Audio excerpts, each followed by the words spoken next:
So hey guys, welcome back. Today we are going to learn how to create the CRUD using the function-based API view. In the previous few lectures, we have seen how to create the CRUD, but that procedure is so long because we are manually doing all these things like converting the JSON data into the Python data and then serializing that. After that, we are saving that into that our database. So we have a short procedure for doing so, and we are today going to see how this procedure can be applied in the Django REST framework. So for it, we will use the API view decorator. So what the API view decorator do, it will response based on the type of request. So let's create a new project. I have already created a project here, and in this project I have created an app named student API in which I have a model and a serializer, the same as we have in our previous project which was student. So in this we are going to our views.py, and here we are creating an student API view as a method, and here you are in a urls.py we are calling that method student API. On when the user will go to this URL, then that API, then that student API method will be called. So let's create the function based API view. So for creating the function based API view, we need a decorator. So we will import that decorator first. So let's import it from Django, from REST framework dot decorators import API view. So this is a decorator which will help us to create the CRUD. So here we will write at the rate API view, and inside it we will pass for which kind of request this method should run. So we will tell it that if the request is get, then student API view will run. Here we can pass many more parameters like get, post, and put, delete. All those can be written here. But firstly we are seeing the get. So let's move ahead and import the model. So we have already imported the model student here, and we have already imported the student serializer. So when the request is get, that means the user want to see the list of students that are available in our database. So for showing that list, we will first fetch all the students that are available in our database. So stu equal student serializer, so student dot objects dot all. So this will return all the student objects, and now we are going to create the serializer for it. So serializer equal student serializer, and here we will pass the student, and we will write here many equal true.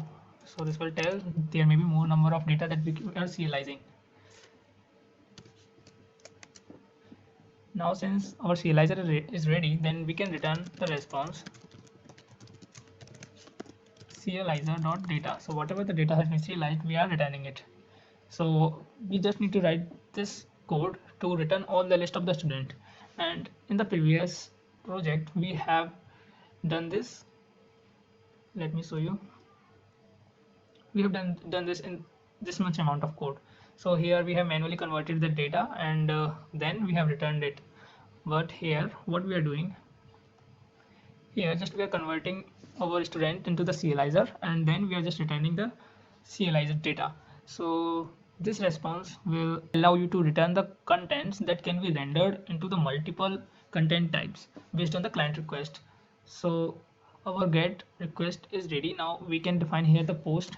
So post. So why I'm defining the post, because since we have no student yet in our database, because I created a new project, so we will add the student using that get.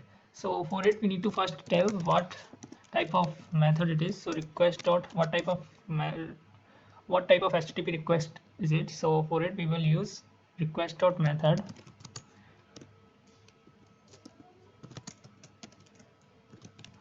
get. So if the request dot method is get, then we are going to return the list.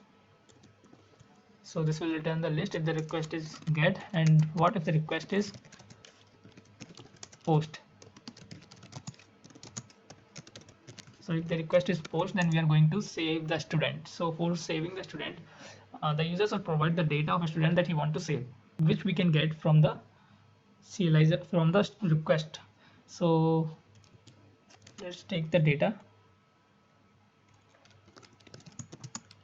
So request dot data. So this will return the data that is coming with the request. And since we are using the response here, so we need to import that response also. So from REST framework dot response import response. So now we have our data.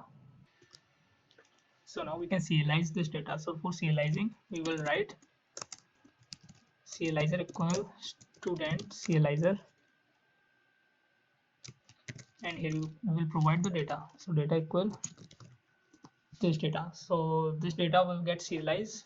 Now we will check if this serialized data is valid or not. So for it we will write serializer dot is valid. So if the data is valid, then we are going to save it. So now our data has been saved and we have to return something as our response. So let's create a response of dictionary. So here we have a key as message, and here we will write data has been created successfully, and we will return it as a response.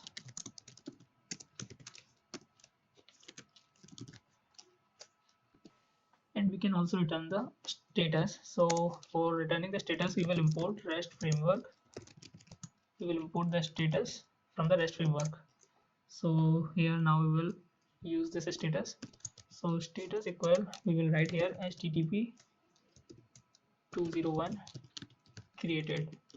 So this will be our status of the data. Our data will get successfully created in the model or our database. Now let's test if our API is working correctly or not. For it, I'm using the Postman. So for making the request. So here our Postman is ready. Now let's make the request. So first we are making the post request, and before making the request we have to provide the header here. So in the header the content type should set to application/json, because only then that response object will return the JSON object and it will know that the data is JSON. So provide the data which we want to save in our database. So I have already given some of the data here. So let's send the request. Since we are not running our server, that's why no response is coming. So let me run the server. Now let's try it again.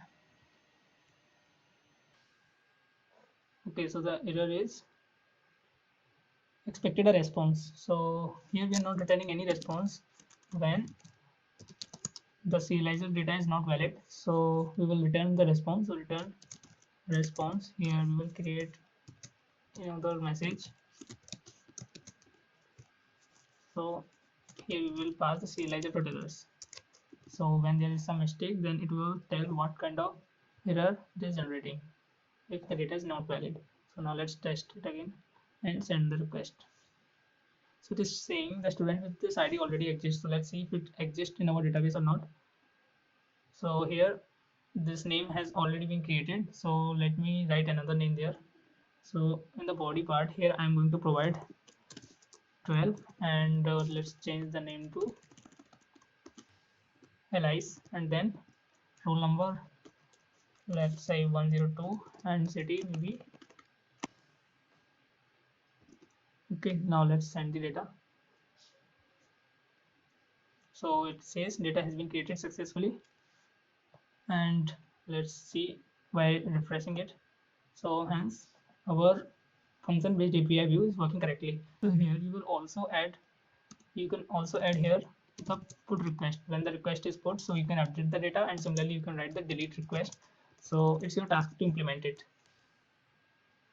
Here this API view also provides us the browsable API. So what kind of browsable API provide? Let's see it. So for seeing our browsable API, we will just go to our home page and let's see what kind of URL that we have to give to see our browsable API. So in the URLs, okay, so in the urls.py, here we have to write the student underscore API. So here I will write student underscore API. So now let's test. So this is our API that we have created using the function based view. So you can also post the data from here, and you can update the data from here, and these options are coming because we have written it here. So if you want to remove this delete option, then you can just do this and refresh it now. So you can see the delete option has been removed. So this API view is also creating the browsable API for us, and this way you can use this view. And if you will save the data from here, then it will reflect the changes in our admin. Means here the student will get created from there. Okay, so this is all for this video. In the next video we will see how to create our API using the class based view. So this is the function based view, and in the next video we are going to see the class based view for creating the API. So thanks for watching this video.